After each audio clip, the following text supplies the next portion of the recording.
Hi, it's me again with Corel Draw Tips and Tricks. I've been playing with this for a few minutes. I can't get it to look any better with some colors, but it is pretty cool. It looks like a pyramid being unwrapped. And all you have to do is start with a triangle and get to the center, because that way it'll be perfect. So we're going to take a polygon, three-sided, hold down the control button, most important thing you can do. Now, Corel thinks the center's right there. But if you actually take a 2-point line and go right about there, it'll snap to the center and then just go there. And then you could rotate that line, but it's just as easy. And that's all you need is that one little square right there or one little triangle. So we're going to take the Smart Fill tool. And you know what? I'm going to use a different color this time. I'm going to fill that in. Let me move this out of the way. I don't have to work in the center of the page. And now I'm going to take another 2-point line and go from that node to about there.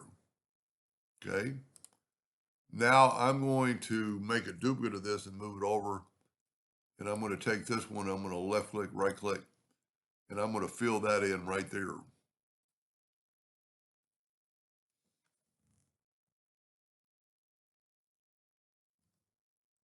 And I'm going to, almost forgot what I was doing. So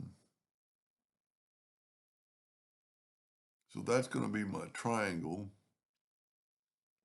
Well, let me just left click, right click on both of them. That doesn't help when you have the Smart Fill tool in your hand to do that.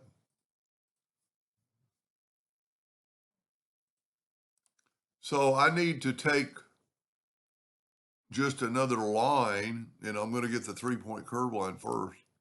And I'm going to go from there to about out to there and then make a curve line. And then I'm going to get back to the 2-point line and go from that node to that new one I just created. Now I'm going to take away that line we took over, and I'm going to make this blue, and I'm going to take this away.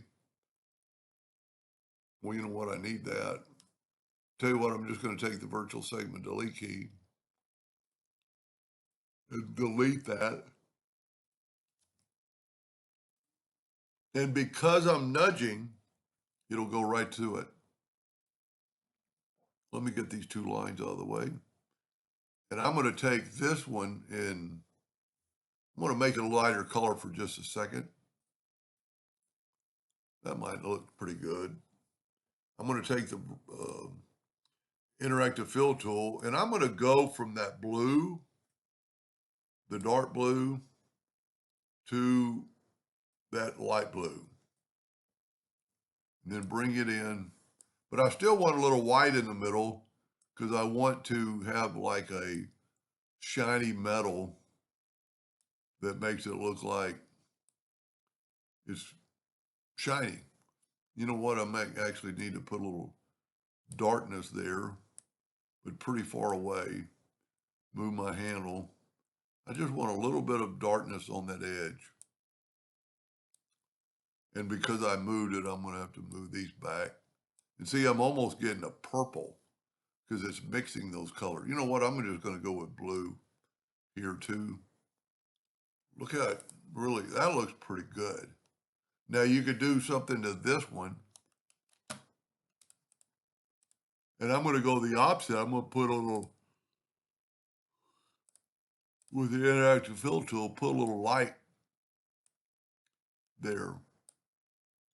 Just ever so slightly. If you move this around enough, there you go. Okay, I'm going to take away the outline.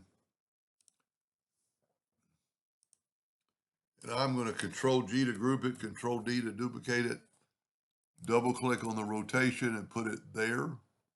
And I'm going to rotate it 120 degrees. And then Control D and 240. Not that big a deal. It does look pretty cool. This would be a great one to clone because then you could change it and see what it looks like. And you could put black lines around it. I don't know if that would help. But anyway, it does look like it's being peeled off that triangle. I actually do like the blue one better than the started out as burnt orange and almost turned into a peach. Anyway, hope that gave you an idea or two, and thank you for watching.